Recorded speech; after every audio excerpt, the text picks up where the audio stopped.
CNN political reporter Rebecca Berg with us now, as well as Katie Ray Jones, the president and CEO of the National Domestic Violence Hotline. And Rebecca, do us a favor, walk us through this latest development here about David Sorensen, the speechwriter who has now been accused of domestic violence and is out at the White House. Right, Christy. So the White House announced yesterday that he was resigning his position, that he had left the White House or was on the cusp of leaving the White House. And they noted in their statement, Deputy Press Secretary Raj Shah, that they made this decision before they received any press questions, any press interest in his case. They wanted to make the point, of course, that they take these allegations very seriously, that they weren't waiting to act, trying to rebut some of the criticism that they've received in light of the way they handled Rob Porter and the allegations against him. Of course, the White House knew about the allegations against Rob Porter for months and didn't act on them, even as they were getting press questions.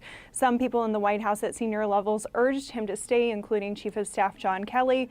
So clearly, with this latest departure due to these abuse allegations, the White House is trying to show that they do take these very seriously, but a very different story from what we saw with Rob Porter, who was working at a much more senior level in this White House.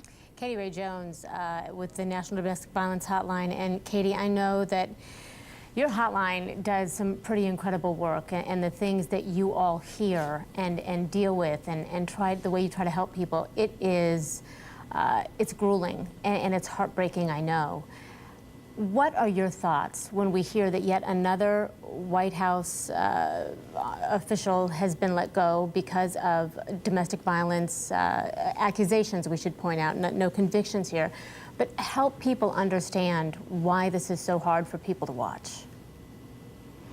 Yeah, I mean, I think I really wish I could say I was surprised to hear. Unfortunately, working in the field of domestic violence and sexual assault, we're all too familiar with the statistics of 1 in 4 women and 1 in 7 men will suffer severe physical violence in their lifetime. So we know it's highly prevalent. We hear oftentimes from people who reach out to the National Domestic Violence Hotline that they're feeling very much alone, that they've maybe reached out to family and friends who didn't believe them, and they're turning to a confidential resource to be able to check out, am I at fault here? Should I be doing something different? How do I get help, and how do I get out of this abusive relationship? So I want to listen to the president, what he said yesterday when he finally addressed, as people were waiting for him to address the Rob Porter situation.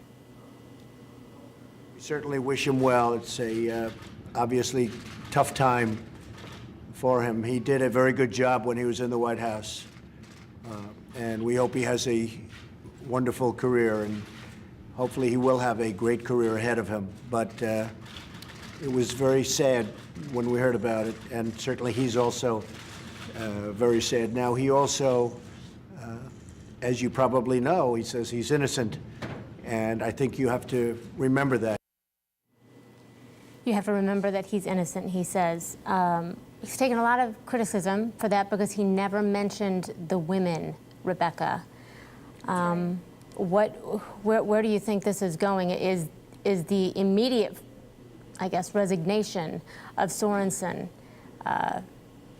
is it a reaction to this?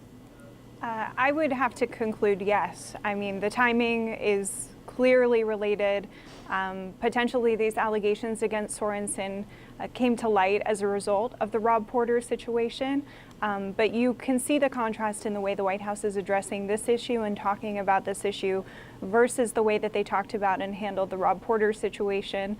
But the statement you played from the president, Christy, really, I think, complicates any cleanup that the White House is trying to do at this moment, because the White House is trying to send the message that they do take these allegations seriously, that they have a zero tolerance policy for this sort of behavior among their staff.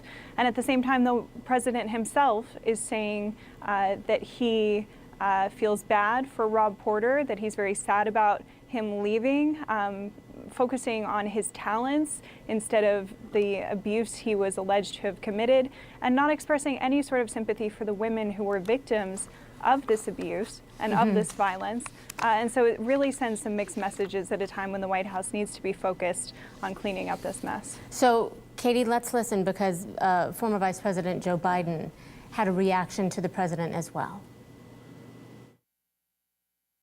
I walked on stage, a statement from the president saying he wishes him luck. He has so much talent. That's like saying that axe murderer out there, he's a great painter. No, translate this into everyday terms. Is there any other crime, and it's a crime, where there be an explanation that the reason why we shouldn't pay attention to the transgression is because they're good at something?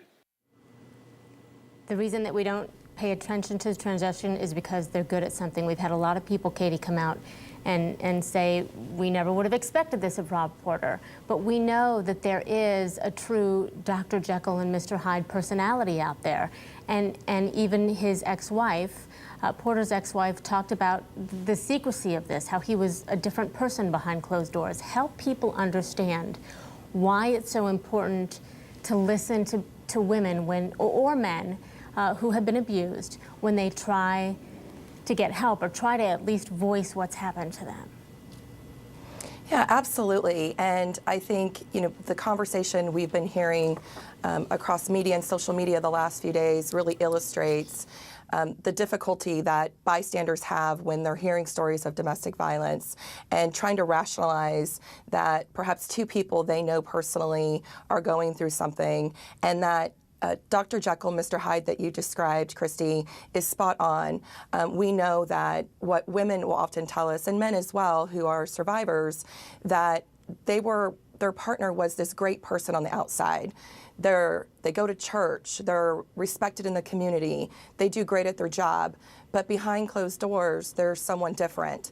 And the victim in that situation often internalizes that and blames themselves for what is happening behind closed doors. Because if they can be this great person on the outside to the public, what must I be doing to create this situation where they're becoming someone different in private? So I think we all need to understand the complexities of domestic violence and the terror and fear that people are living in their homes at the hands of someone who says that they love them, and that we have a real opportunity to be able to engage in conversation and help someone visualize and realize a different life. And remember, people who say, oh, well, you should just leave, but we know that anybody who's been abused by somebody, the most dangerous time for them is when they try to leave, because that's when the abuser has realized they've lost control and things can escalate very quickly. Rebecca Berg, Katie Ray Jones, thank you both so much. We appreciate it.